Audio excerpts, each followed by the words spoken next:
Hi everyone!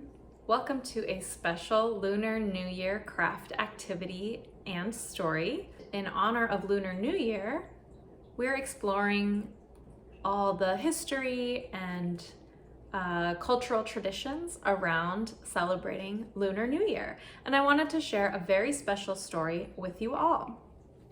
This story is about Tyrus Wang, who you will find out is an artist, Chinese immigrant, and I wanted to share this really special book with you all. It's called Paper Sun, The Inspiring Story of Tyrus Wang, Immigrant and Artist, by Julie Liang, illustrated by Chris Sasaki. And we're gonna have a Chinese calligraphy craft activity following this story, so stay tuned. Paper Sun, written by Julie Liang, illustrated by Chris Sasaki. Before he became the artist Tyrus Wang, he was a boy named Wang Gengyou, who traveled with his father across a vast ocean to America, clutching a bundle of papers in his hand. The papers were not for drawing monkeys, which he loved to do. They were papers describing the life of another Chinese boy, whom Gengyou was pretending to be. He had to memorize every word. In 1919, Chinese immigrants were not allowed in the United States unless they could prove they were citizens of high status. A scholar, a merchant, a business owner, or the child of such a citizen.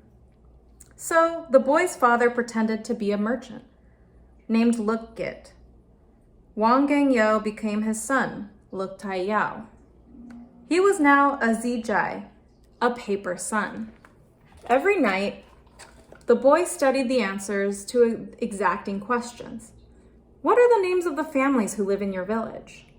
Who is the leader of your district? How far is it to the next village? The immigration officials will ask me the same questions and compare our answers to make sure you are my son, his father said. If they do not match, you will be sent back and never see Kumsan. Kumsan means gold mountain in Cantonese. That is what the Chinese called America because of the opportunities there. Now, there are Chinese characters all over these pages. I only know a couple. I know this one means water. This one means person. And this one means mountain.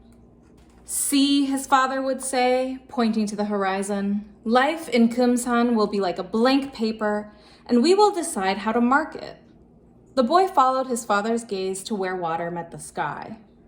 Maybe he would spot a glimmer of the gold mountain too.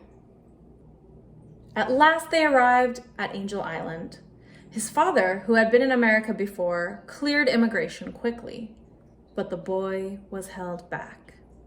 Scared and alone, Gengyou was taken to a wooden house filled with strangers. There he waited. Days turned into weeks.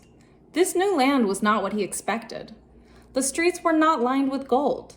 The barracks were crowded and dirty. He missed his father very much. There was no drawing paper, no ink, no paint. He watched the sun move slowly across the sky, always arching back towards the home he'd left behind. Finally, Gengyou was brought in front of 3 men who bombarded him with questions. How many windows does your house have? What direction does your village face? Where did you go to school? Can you all name how many windows your house has? Without looking? The boy was so nervous, but he remembered all the answers from the coaching papers his father had given him. He was released from Angel Island. His father was waiting for him with arms outstretched. Now we must look for opportunities, he said.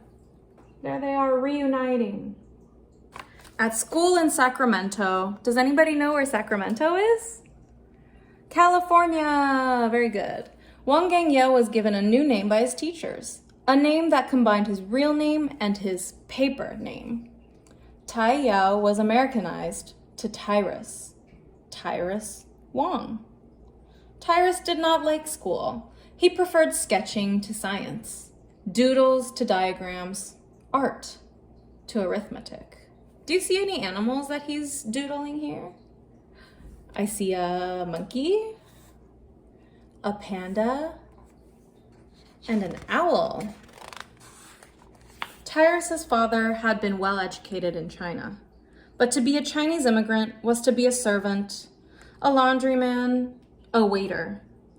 And to find these jobs, he often had to travel far, leaving Tyrus alone for months. Still, his father believed life in America could be like blank paper. One day he brought home a brush and made Tyrus practice Chinese calligraphy. Because they could not afford ink and paper, Tyrus wrote with water on old newspapers. And after the paper dried, his father would say, "One more time." His father borrowed enough money to send Tyrus to Otis Art Institute in Los Angeles. There he is drawing. Tyrus learned to paint and draw in the Western style, smudging thick charcoal from shadows and mirroring the way light hits objects. He studied artwork from China's Song Dynasty, when watercolors and simple lines communicated by showing little. The lushness of a flower could be felt with the gradual increases of color, and mountains could loom in the distance with a few jagged lines. In the evenings, Tyrus mopped the floor as the school janitor. There he is there. He swirled the soapy water around, the mop dancing in his hands like a paintbrush. What did he paint here? I think it looks kind of like a horse. What about you? Tyrus graduated at the top of his class and began working as an in-betweener at Walt Disney Studios. In the early days of animation, in-betweeners drew frames in between a movie's key art. It was the same scenes over and over with only small changes each time to create a feeling of movement. The work was boring and his eyes throbbed. One day, Tyrus heard that Disney was making a movie called Bambi. Has anyone heard of Bambi? It's about a young deer who must learn to survive without his mother. But the animators were having trouble creating the backgrounds. Tyrus thought about the mother he had left behind in China, and the father who had always believed in him.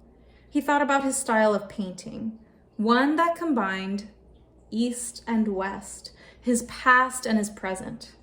And Tyrus saw an opportunity. He spent days painting landscapes. Instead of drawing a forest scene leaf by leaf or tree by tree, he created the feeling of woods and mountains with sparse brush strokes and soft watercolors. Where other artists might be 10 strokes of a brush, he used 5. The result was breathtaking. Walt Disney loved it. He instructed his animators to follow Tyrus's style. Bambi became a groundbreaking film. Audiences and critics gushed about the art, how it communicated so much by showing just so little, how you could almost smell the mossy green of the woods and hear the rushing water of the brook. But in the end, Tyrus was credited only as a background artist. Walt Disney Studios fired Tyrus after an employee strike, even though he did not participate. It would be many years before the world saw Tyrus Wong for the artist that he was. But Tyrus never stopped painting, and not just on paper.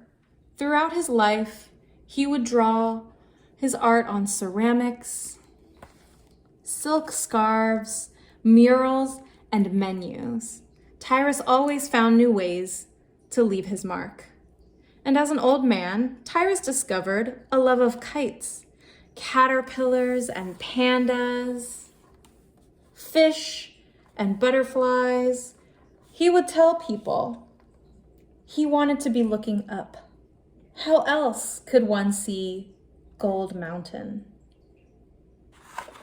On sunny days, you can often find Tyrus Wong on the beach, facing the ocean he crossed so long ago, flying a large, colorful kite he made himself, glimmering gold where water meets the sky. The end. I hope you all enjoyed that story. There's some cool information in the back of the book, including an immigration card and some photos of Tyrus and his family. I hope you all enjoyed the story of Tyrus Wong. Now we are going to write Chinese calligraphy. Do you remember what Tyrus's father called the United States? That's right, he called it Kumsan. And those are two Chinese characters, one for gold and the other for mountain. So we're going to learn how to write Kumsan today. You're going to need a piece of paper, some paint. I'm using acrylic paint, but you can also use watercolor paint if you would like, just like Tyrus did. A paintbrush and a paper towel. Now, if you're using acrylic paint like I am, I would recommend putting the paint in a paper plate. First, put some paint on a paper plate. We're gonna write the character for mountain first, San. The brush stroke order is really important in Chinese. So first we go down the middle. I'm gonna get some more paint. And this is one fluid motion. And that's the character for mountain, San. Does it look kind of like a mountain to you? Now we're going to learn the character for gold. So dip your paintbrush in the paint, and we're gonna go top to left. Next, top to right. I'm gonna get some more paint.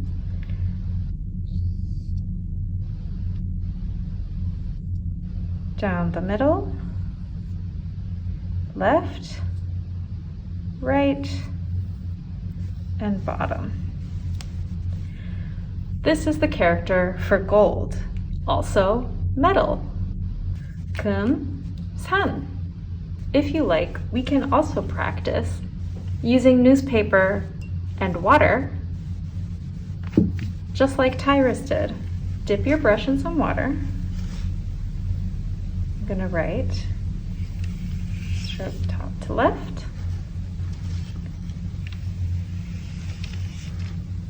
To the right.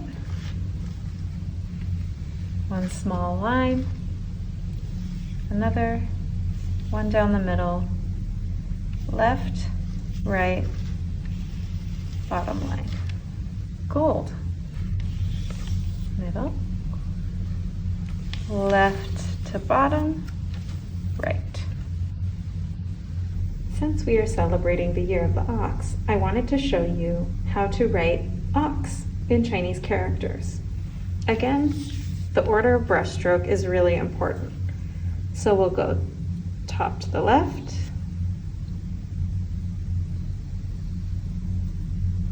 one line, let me refill on the paint, another horizontal line, and then top to bottom.